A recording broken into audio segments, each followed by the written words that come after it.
Super computer ಅಂತ ಹೇಳ್ತಾರೆ brain. ಆದರೆ ಯಾರಾದರೂ ಬ್ರೈನ್ಗೆ ಪ್ರೋಗ್ರಾಮಿಂಗ್ ಮಾಡಿ ಟ್ರೈ ಮಾಡಿದಾರಾ ಅಂದರೆ ಪಾಣಿನಿಯವರು ಫಸ್ಟ್ ಮಾಡಿರೋದು.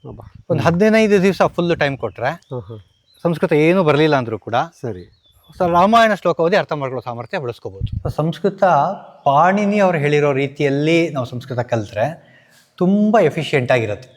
ಈಗ ನಮ್ಮ ಎಕ್ಸೆಲ್ ಹಿಂಗೆ ವರ್ಕ್ಶೀಟ್ ಇದೆ, ಮಾಡರ್ನ್ ಸಬ್ಜೆಕ್ಟ್ಸ್ಗೆ, ಮ್ಯಾಥಮೆಟಿಕ್ಸ್ಗೆ ಅಥವಾ ಅಕೌಂಟಿಂಗ್ಗೆ, ಆ ಥರ ಸಂಸ್ಕೃತಕ್ಕೊಂದು ಟೂಲ್ ಬೇಕಿತ್ತು. ಸೊ ಅದನ್ನು ನಾವೇ ಒಂದು ಡಿಸೈನ್ ಮಾಡ್ಕೊಂಡ್ವಿ. ಮತ್ತು ಸಂಸ್ಕೃತ ಹೇಗೆ ಅಂದರೆ ನಮ್ಮ ಗಣಿತ ಶಾಸ್ತ್ರ ಥರ ಅದಕ್ಕೊಂದು ಸ್ಟ್ರಕ್ಚರ್ಡ್ ಥಿಂಕಿಂಗ್ ಬೇಕು. ರ್ಯಾಂಡಮ್ ಥಿಂಕಿಂಗ್ ಮಾಡಿದ್ರೆ ಅದ್ರಲ್ಲಿ ನಮಗೆ ಅರ್ಥ ಆಗಲ್ಲ, ಆನ್ಸರ್ ಸಿಗಲ್ಲ.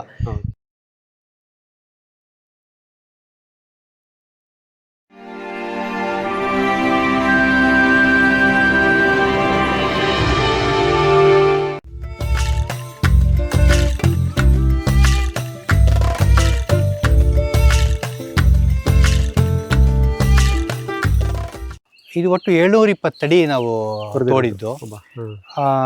500 ಅಡಿ 550 ಅಡಿಗೆ ಮೋಟರ್ ಒಳಗಡೆ ಹೋಗಿದೆ.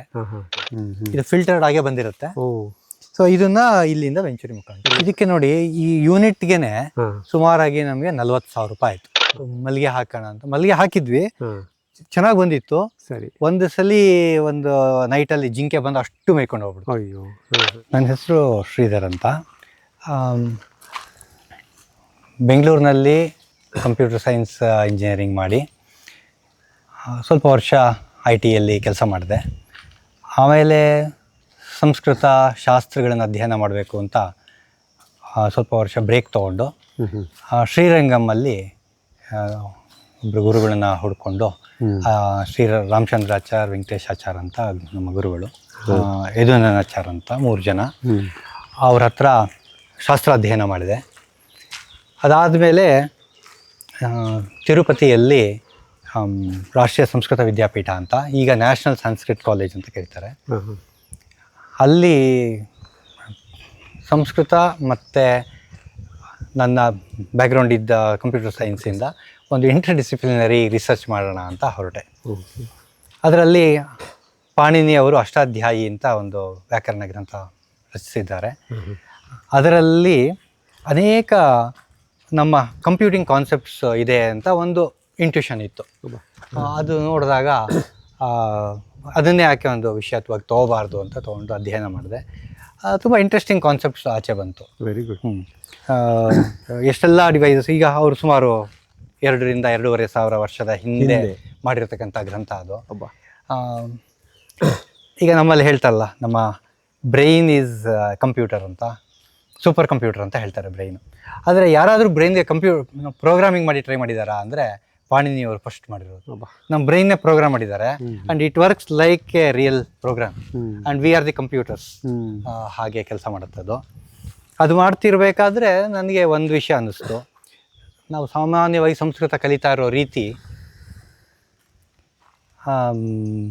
ಹೆಚ್ಚಾಗಿ ನಮ್ಮ ಇಂಗ್ಲೀಷ್ ಭಾಷೆ, ವ್ಯಾಕರಣ ಇತ್ಯಾದಿಗಳನ್ನು ಆಧರಿಸಿ ಬಂದಿರೋದು. ಆದರೆ ಪಾಣಿನಿಯವ್ರು ಹೇಳ್ಕೊಟ್ಟಿರೋ ಒಂದು ಅಪ್ರೋಚ್ ನಾವು ಮಾಡ್ತಾ ಇಲ್ವಾ ಅಂತ ಹೇಳಿ, ಆ ಅಪ್ರೋಚಲ್ಲಿ ಸಂಸ್ಕೃತ ನಮ್ಮ ಶಾಸ್ತ್ರೀಯ ಪಾರಂಪರಿಕವಾಗಿ ಹೀಗೆ ಬರ್ತಾ ಇತ್ತು. ಆದರೆ ಮಧ್ಯದಲ್ಲಿ ನಮ್ಮ ಸ್ಕೂಲ್ಸು, ಕಾಲೇಜ್ಗಳಲ್ಲೆಲ್ಲ ಸ್ವಲ್ಪ ಈ ಸಿಲೆಬಸ್ ಮಾಡಿದಾಗ ಹೆಚ್ಚಾಗಿ ಇಂಗ್ಲೀಷ್ ಗ್ರಾಮರ್ ಆಧಾರಿತವಾಗಿ ಮಾಡಿದ್ದಾರೆ. ಹಾಗಾಗಿ ಸಂಸ್ಕೃತವನ್ನೇ ನಮ್ಮ ಶಾಸ್ತ್ರೀಯವಾಗಿ ಸಂಸ್ಕೃತವನ್ನು ಹೇಳ್ಕೊಡ್ಬೋದಾ ಅಂತ ಪ್ರಯತ್ನ ಪಟ್ಟೆ. ಅದರಲ್ಲಿ ಸ್ವಲ್ಪ ಜನಕ್ಕೆ ರುಚಿ ಬಂತು. ಆಮೇಲೆ ತುಂಬ ಸುಲಭ ಅಂತ ಅನ್ನಿಸ್ತು. ಒಂದು 15 ದಿವಸ ಫುಲ್ ಟೈಮ್ ಕೊಟ್ಟರೆ ಸಂಸ್ಕೃತ ಏನೂ ಬರಲಿಲ್ಲ ಅಂದರೂ ಕೂಡ ಸರಿ ರಾಮಾಯಣ ಶ್ಲೋಕ ಓದಿ ಅರ್ಥ ಮಾಡ್ಕೊಳ್ಳೋ ಸಾಮರ್ಥ್ಯ ಬೆಳೆಸ್ಕೋಬೋದು. ಅಷ್ಟು ಎಫಿಷಿಯೆಂಟ್ ಆಗಿದೆ ಅಂತ ಅನ್ನಿಸ್ತದೆ. ಹಾಗೆ ಅದನ್ನು ಟ್ರೈ ಮಾಡಿಕೊಂಡು ಮಾಡ್ತಾಯಿದ್ದೆ. ಆಮೇಲೆ ನಾವು ತುಂಬ ಹಿಂದೆ, ಅಂದರೆ ಒಂದು ಗುರುಕುಲ ಮಾದರಿ ಒಂದು ಶಿಕ್ಷಣ ಮಾಡೋಕ್ಕೆ ಅಂತ ಒಂದು ಜಾಗ ನೋಡ್ತಾ ಇದ್ವಿ. ಹಾಗೆ ಬೆಂಗಳೂರಲ್ಲಿ ನಿಂತ ಹೊರಗಡೆ ಎಲ್ಲಾದರೂ ಮಾಡೋಣ, ಈ ಥರ ಒಂದು ವ್ಯವಸ್ಥೆ ಮಾಡ್ಕೋಬೇಕು ಅಂತ ಒಂದು ವಿಚಾರ ನಡೀತಾ ಇತ್ತು. ಆವಾಗ ಹಾಗೆ ಜಾಗಗಳು ನೋಡಿದಾಗ ನಮ್ಗೆ ಯಾರೋ ಈ ಜಾಗ ತೋರಿಸಿದ್ರು. ಮುಂದೆ ನೋಡೋಣ, ಒಂದು ಅರಳಿ ಮರ ಮತ್ತು ಒಂದು ಬಾವಿ ಇತ್ತು. ಅದು ನಮಗೆ ಅಟ್ರಾಕ್ಷನ್, ಮೇಯ್ನ್ ಅಟ್ರಾಕ್ಷನ್ ಇಲ್ಲಿ ಜಾಗ ತೊಗೊಳಕ್ಕೆ ಅಂತ. ಸೊ ಈ ಪ್ರದೇಶ ನೀವು ತಗೊಂಡಿದ್ದು ಎಷ್ಟನೇ ಇಸ್ವಿಲಿ, ಎಷ್ಟು ವರ್ಷ ನಾವು ತೊಗೊಂಡಿದ್ದು 2010. 2010. ಕಳೆದ 15 ವರ್ಷದಿಂದ ಈ ಪ್ರದೇಶದಲ್ಲಿ ನಿಮ್ಮ ಚಟುವಟಿಕೆ. ಹೌದು. ಮೂಲ ಉದ್ದೇಶ ಇಲ್ಲಿ ಗುರುಕುಲ ಮತ್ತು ಶಿಕ್ಷಣ. ಏನಾದ್ರು ಮಾಡೋಕ್ಕೆ ಸ್ವಲ್ಪ ರಿಮೋಟ್ ಜಾಗದಲ್ಲಿ ಇದ್ರೆ ಚೆನ್ನಾಗಿರುತ್ತೆ ಅಂತ ಒಂದು ವಿಶ್ವಾಸ. ಹೌದು. ಶ್ರೀಧರ್ಜಿ, ಈ ಸಂಸ್ಕೃತ ಶಿಕ್ಷಣ ನೀವು ಮುಖ್ಯವಾಗಿ ಇಲ್ಲಿ ಮಾಡ್ತಾ ಇದ್ದೀರಾ. ಅದು ನಿಮ್ಮ ಒಂದು ಮುಖ್ಯ ಗುರಿ ಸಹ ಆಗಿತ್ತು. ನೀವು ಸಾಕಷ್ಟು ಸಂಸ್ಕೃತ ಅಧ್ಯಯನ ಮಾಡಿ ನಮ್ಮ ತಿರುಪತಿ ವೆಂಕಟೇಶ್ವರ ಯೂನಿವರ್ಸಿಟಿನಲ್ಲಿ ರಾಷ್ಟ್ರೀಯ ಸಂಸ್ಕೃತ ವಿಶ್ವವಿದ್ಯಾನಿಲಯ ತಿರುಪತಿ, ಅಲ್ಲಿ ನೀವು ವಿದ್ಯಾಭ್ಯಾಸ ಮಾಡಿ ಡಾಕ್ಟ್ರೇಟು ಮಾಡ್ಕೊಂಡು ರಿಸರ್ಚ್ ಮಾಡಿ ಮತ್ತೆ ಇದನ್ನು ಸಂಸ್ಕೃತ ಶಿಕ್ಷಣ ಮಾಡಬೇಕು ಅಂದ್ಕೊಂಡೆ ಬಂದ್ರಿ. ಸೊ ಈ ಸಂಸ್ಕೃತ ಶಿಕ್ಷಣ ನೀವೇನು ಕೊಡ್ತಾ ಇದ್ದೀರಲ್ವ, ಇದು ಸುಮಾರು 2019 ಕಳೆದ 6-7 ವರ್ಷದಿಂದ ಇಲ್ಲಿ ನಡೀತಾ ಇದೆ, ಇದೇ ಜಾಗದಲ್ಲೇ ನಡೀತಾ ಇದೆ ಅಂತ ಅನ್ಕೊತೀನಿ. ಸೊ ಇದರಲ್ಲಿ ನೀವು 2 ಮಾಡಲ್ ಇದೆ. ಒಂದು ಇಲ್ಲಿ ಆಫ್ಲೈನ್, ಅಂದರೆ ಇಲ್ಲೇ ಮುಖತಃ ಪಾರ್ಟಿಸಿಪೆಂಟ್ಸ್ ಇಲ್ಲಿ ಬರ್ತಿರ್ತಾರೆ, ಶಿಬಿರಾರ್ಥಿಗಳು. ಮತ್ತು ಇನ್ನೊಂದು ಆನ್ಲೈನ್ ಕೋರ್ಸನ್ನು ಮಾಡ್ತಾ ಇರ್ತೀರಾ. ಸೊ ಇದ್ರ ಬಗ್ಗೆ ನಮಗೆ ಸ್ವಲ್ಪ ಹೇಳಿ. ಈ 2 ವಿಧಾನಗಳಲ್ಲಿ ನೀವು ಮಾಡ್ತಾ ಇರೋದು, ಮತ್ತು ಈ ಸಿಲೆಬಸ್ ಅಂತೀವಲ್ಲ, ಇದನ್ನು ಹೇಗೆ ಸೃಷ್ಟಿ ಮಾಡ್ಕೊಂಡ್ರಿ, ಇದು ಎಷ್ಟು ಸರಳವಾಗಿದೆ, ಮತ್ತು ಇದರಲ್ಲಿ ತಂತ್ರಜ್ಞಾನ ಏನಾದರೂ ಉಪಯೋಗಿಸ್ಕೊಂಡಿದ್ರೆ ನಿಮ್ಮ ಈ ಸಂಸ್ಕೃತ ಶಿಕ್ಷಣ ಸಿಲೆಬಸ್ನ ಅಥವಾ ಕಂಟೆಂಟ್ ಅಂತೀವಲ್ಲ ಅದು ಮಾಡುವಾಗ ಅದನ್ನು ಸ್ವಲ್ಪ ನಮ್ಮ ವೀಕ್ಷಕರಿಗೆ ಸೂಕ್ಷ್ಮ ವಿವರಿಸ್ಬಿಡಿ. ಖಂಡಿತ. ಸಂಸ್ಕೃತ ನಾನು ಅಧ್ಯಯನ ಮಾಡುವಾಗ, ನೀವು ಹೇಳ್ದಂಗೆ PhD ಮಾಡುವಾಗ ಸಂಸ್ಕೃತ ಕಲಿಯೋ ರೀತಿ ಬಗ್ಗೆ ಡಿಸ್ಕಸ್ ಮಾಡಿದ್ವಲ್ಲ. ಸೊ ಸಂಸ್ಕೃತ ಪಾಣಿನಿ ಅವ್ರು ಹೇಳಿರೋ ರೀತಿಯಲ್ಲಿ ನಾವು ಸಂಸ್ಕೃತ ಕಲಿತ್ರೆ ತುಂಬ ಎಫಿಷಿಯೆಂಟಾಗಿರುತ್ತೆ ಕಲಿಯೋದು, ತುಂಬ ಬೇಗ ಕಲಿಬೋದು ಅನ್ನೋದು ಒಂದು ವಿಶ್ವಾಸ ಇತ್ತು ನನಗೆ. ಅದಿಟ್ಕೊಂಡು ಸ್ವಲ್ಪ ಜನಕ್ಕೆ ಆನ್ಲೈನಲ್ಲಿ ಕೆಲವು ಕ್ಲಾಸಸ್ ಮಾಡಿದೆ, ರಿಸಲ್ಟ್ಸ್ ತುಂಬ ಚೆನ್ನಾಗಿ ಬಂತು. ಆಮೇಲೆ ಒಂದು ವಿದ್ಯಾಸ್ವಮ್ ಅಂತ ಒಂದು ಸಂಸ್ಥೆ ಮಾಡಿಕೊಂಡು ಅದರಲ್ಲಿ ಈಗ ಸಂಸ್ಕೃತವನ್ನು 2019 ನಡೆಸ್ತಾ ಇದ್ದೀವಿ. 2019 2 ತಿಂಗಳ ಮಧ್ಯದಲ್ಲಿ 2 ಮುಖತಃ, ಒಂದು ಪೂರ್ಣಪ್ರಮತಿ ಕ್ಯಾಂಪಸ್ಸಲ್ಲಿ ಒಂದು ಮಾಡಿದ್ವಿ, ಇನ್ನೊಂದು ಎಸ್ ವ್ಯಾಸ ಜಿಗಣಿ ಅಲ್ಲೊಂದು ಕ್ಯಾಂಪ್ ಮಾಡಿದ್ವಿ. ಅದಾದಮೇಲೆ ಅಷ್ಟೊತ್ತಿಗೆ ಕೋವಿಡ್ ಬಂದು ಫೇಸ್ ಟು ಫೇಸ್ ಮಾಡೋಕ್ಕಾಗಲ್ಲ ಅಂತಾಗಿ ಆನ್ಲೈನ್ಗೆ ಶಿಫ್ಟ್ ಆಗಬೇಕಾಗಿತ್ತು. ಸೊ 2020 ಆನ್ಲೈನಲ್ಲಿ ಸೆಷನ್ಸ್ ನಡೀತಾ ಇದೆ. ಇದು ಜನರಲಿ ಕೆಲಸಕ್ಕೆ ಹೋಗೋರ್ಗೆ ಅನುಕೂಲ ಆಗಬೇಕು ಅಂತ ಹೇಳಿ ವೀಕೆಂಡ್ಸಲ್ಲಿ ಕ್ಲಾಸಸ್ ಮಾಡ್ತಾ ಇದ್ದಾರೆ. ವಾರಕ್ಕೆ 2 ಅವರ್ಸ್ ಕ್ಲಾಸ್ ಇರುತ್ತೆ, ಶನಿವಾರ ಸಾಯಂಕಾಲ ಅಥವಾ ಭಾನುವಾರ ಬೆಳಿಗ್ಗೆ. ಸರಿ. ಆ 2 ಅವರ್ಸ್ ಒಂದು ವರ್ಷದ ಪ್ರೋಗ್ರಾಮ್ ಇದು. ಟೋಟಲ್ 100 ಅವರ್ಸ್ 100 ಅವರ್ಸ್ ಕಾರ್ಯಕ್ರಮ. ಅದರಲ್ಲಿ ಫಸ್ಟ್ ಒಂದು 60 ಗಂಟೆ ಹೊತ್ತು ಪಾಣಿನಿಯವರ ಒಂದು ವ್ಯಾಕರಣ ಅಂಶಗಳಿರುತ್ತೆ, ಅದನ್ನೆಲ್ಲ ಚಿಂತನೆ ಮಾಡ್ತೀವಿ.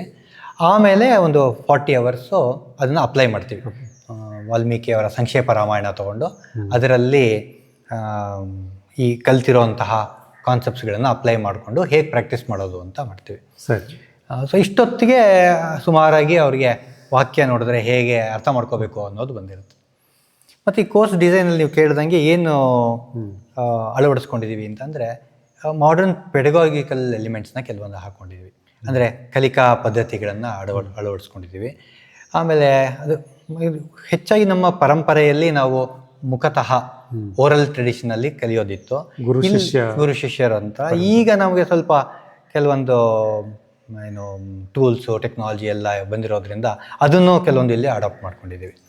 ಸೊ ಈಗ ಮೈಂಡ್ ಮ್ಯಾಪ್ಸು ಇಲ್ಲ ನಮ್ಗೆ ಅರ್ಥ ಮಾಡ್ಕೊಳ್ಳೋಕೆ ತುಂಬ ಸುಲಭವಾಗಿರೋಂತಹ ಒಂದು ವಿಜುವಲ್ ಎಲಿಮೆಂಟ್ಸು, ಸೊ ಅದನ್ನು ಕೆಲವೊಂದು ಕ್ರಿಯೇಟ್ ಮಾಡ್ಕೊಂಡಿದ್ದೀವಿ. ಆಮೇಲೆ ಸಾಫ್ಟ್ವೇರ್ ಕೆಲವೊಂದು ಪ್ರಾಕ್ಟೀಸ್ ಮಾಡೋಕ್ಕೆ ಕೆಲವೊಂದು ಸಾಫ್ಟ್ವೇರ್ಗಳನ್ನ ರಚನೆ ಮಾಡ್ಕೊಂಡಿದ್ದೀವಿ. ಆಮೇಲೆ ಈ ಓವರಾಲ್ ಒಂದು ಈಗ ನಮ್ಮ ಎಕ್ಸೆಲ್ ಹಿಂಗೆ ವರ್ಕ್ಶೀಟ್ ಇದೆ, ಮಾಡರ್ನ್ ಸಬ್ಜೆಕ್ಟ್ಸ್ಗೆ, ಮ್ಯಾಥಮೆಟಿಕ್ಸ್ಗೆ ಅಥವಾ ಅಕೌಂಟಿಂಗ್ಗೆ, ಆ ಥರ ಸಂಸ್ಕೃತಕ್ಕೊಂದು ಟೂಲ್ ಬೇಕಿತ್ತು. ಸೊ ಅದನ್ನು ನಾವೇ ಒಂದು ಡಿಸೈನ್ ಮಾಡ್ಕೊಂಡ್ವಿ. ಒಂದು ಶ್ಲೋಕ ಅಥವಾ ವಾಕ್ಯ ಕೊಟ್ಟರೆ ಅದರಲ್ಲಿರೋ ವ್ಯಾಕರಣಾಂಶಗಳನ್ನೆಲ್ಲ ಗುರುತಿಸಿ ಅದರಿಂದ ವಾಕ್ಯಾರ್ಥವನ್ನು ಹೇಗೆ ಮಾಡಬೇಕು, ವಾಕ್ಯಾರ್ಥವನ್ನು ಹೇಗೆ ತರಿಸ್ಬೋದು ಅನ್ನೋದಕ್ಕೆ ಒಂದು ಟೂಲ್ ಮಾಡ್ಕೊಂಡಿದ್ದೀವಿ. ಆ ಟೂಲ್ ಎಲ್ಲ ನಮ್ಮ ಮಕ್ಕಳಿಂದ ಹಿಡಿದು ದೊಡ್ಡವರಿಂದ ಎಲ್ಲರಿಗೂ ಅದು ಉಪಯೋಗ ಆಗುತ್ತೆ.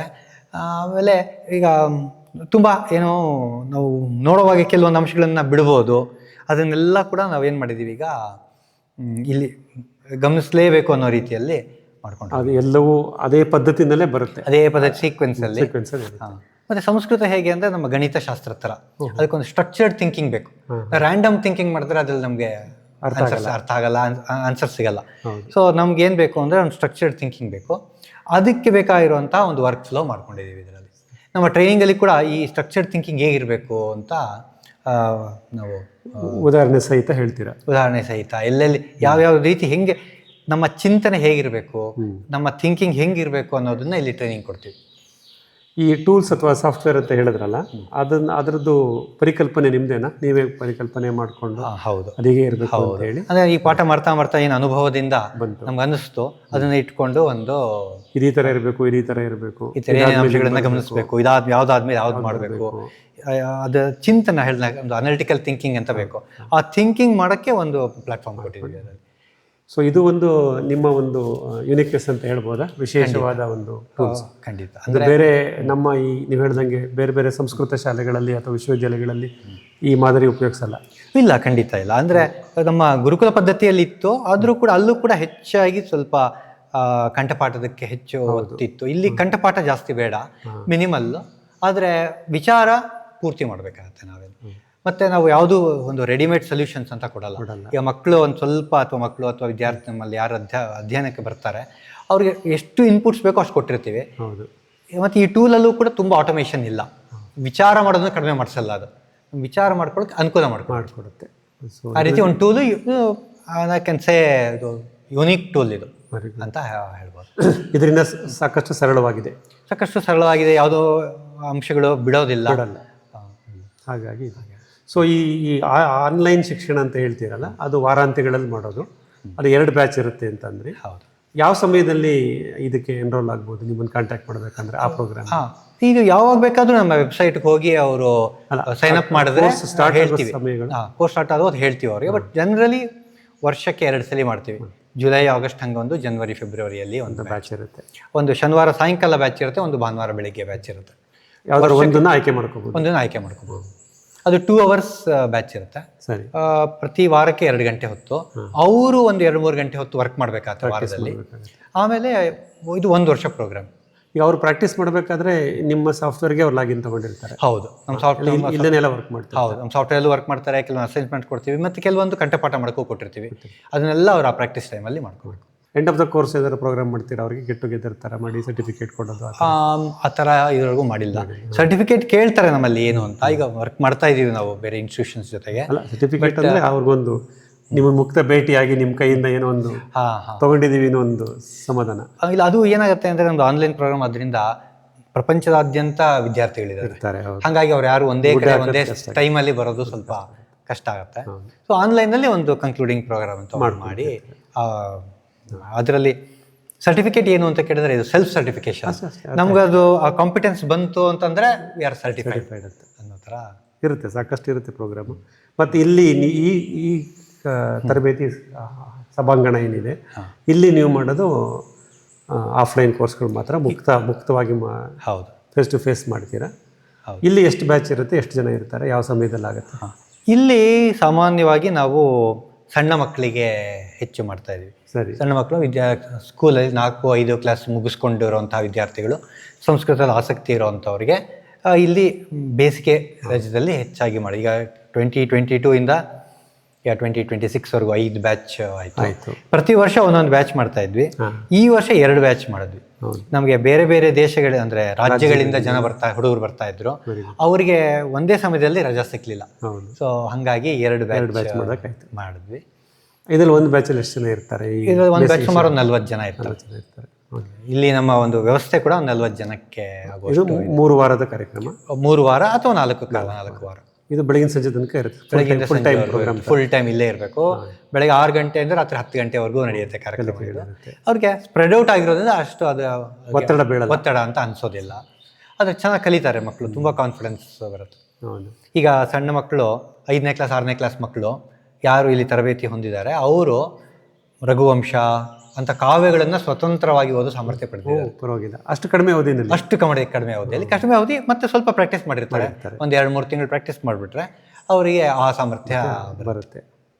ಅದೇ ನೀವು ಹೇಳ್ದಂಗೆ ತಳಹದಿ ಫೌಂಡೇಶನ್ ಚೆನ್ನಾಗುತ್ತೆ. ಹೌದು. ಅದು ಮತ್ತೆ ಇನ್ನೊಂದು ಅವ್ರಿಗೆ ಒಂದು ವಿಚಾರ ಶಕ್ತಿ ಕೂಡ ಬೆಳೆಯುತ್ತೆ. ಆ ವಯಸ್ಸಿನಲ್ಲಿ ಇದನ್ನು ಮಾಡೋದ್ರಿಂದ ಬೆಳೆಯುತ್ತೆ. ಇತರ ಇದಿಷ್ಟು ನಮ್ಮ ಶ್ರೀಧರ್ ಸರ್ ಅವರದ್ದು ಒಂದು ಮುಖ ನಾವಿವಾಗ ನೋಡಿದ್ವಿ. ಅವರು ಮೂಲತಃ ಕಂಪ್ಯೂಟರ್ ಸೈನ್ಸ್ ಇಂಜಿನಿಯರ್ ಆದರೂ ಸಹ ಸಂಸ್ಕೃತದಲ್ಲಿ ಆಸಕ್ತಿ ಬೆಳೆಸಿ ಅದರಲ್ಲಿ ಅವರು ವಿದ್ವತ್ತನ್ನು ಗಳಿಸಿ ಮತ್ತು ಅದನ್ನು ಶಿಕ್ಷಣ ರೂಪದಲ್ಲಿ ಆ ಜ್ಞಾನವನ್ನು ಪ್ರಸರಣ ಮಾಡ್ತಾ ಇದ್ದಾರೆ. 2019ರಿಂದ ಈ ನಿರಂತರವಾಗಿ ಅವರ ಶಿಕ್ಷಣ ನಡೀತಾ ಇದೆ. ಈ ಪ್ರದೇಶದಲ್ಲೂ ಸಹ ಪ್ರತಿ ವರ್ಷ ಬೇಸಿಗೆ ಶಿಬಿರಗಳನ್ನು ನಡೆಸ್ತಾರೆ ಮತ್ತು ಆನ್ಲೈನ್ ಪ್ರೋಗ್ರಾಮ್ ಇರುತ್ತೆ, ಇದೆಲ್ಲವೂ ನಾವು ತಿಳ್ಕೊಂಡಿದ್ದೀವಿ. ಅವರ ಈ ಒಂದು ಸಂಸ್ಕೃತ ಶಿಕ್ಷಣದ ಈ ಕಾರ್ಯಕ್ರಮ ಯಶಸ್ವಿಯಾಗಿ ನಡೀಲಿ, ಸಾಕಷ್ಟು ಜನಕ್ಕೆ ಇದು ಈ ಮುಟ್ಲಿ. ಏಕೆಂದರೆ ಅವರೇ ಕಂಡುಕೊಡ್ತಕ್ಕಂಥ ಒಂದು ಸಿಲೆಬಸ್ಸು, ಕೋರ್ಸು ಮತ್ತು ಆ ಟೂಲ್ಸ್ ಎಲ್ಲ ಹೇಳಿದ್ದಾರೆ.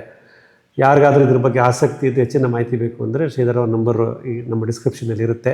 ದಯವಿಟ್ಟು ಅವ್ರನ್ನ ಸಂಪರ್ಕ ಮಾಡಿಕೊಂಡು ಈ ಸಂಸ್ಕೃತ ಅಧ್ಯಯನದ ಬಗ್ಗೆ ನಿಮಗೆ ವೈಯಕ್ತಿಕ ಆಸಕ್ತಿ ಇದ್ದರೆ ಅಥವಾ ನಿಮ್ಮ ಸ್ನೇಹಿತರಿಗೆ ಯಾರಿಗಾರು ಆಸಕ್ತಿ ಇದ್ದರೆ ಇದನ್ನು ಪಾಸ್ ಆನ್ ಮಾಡಿ ಅಂತ ಹೇಳ್ತಾ ಈ ಒಂದು ಪ್ರಥಮ ಸಂಚಿಕೆಯಲ್ಲಿ ಮುಗಿಸ್ತೀನಿ.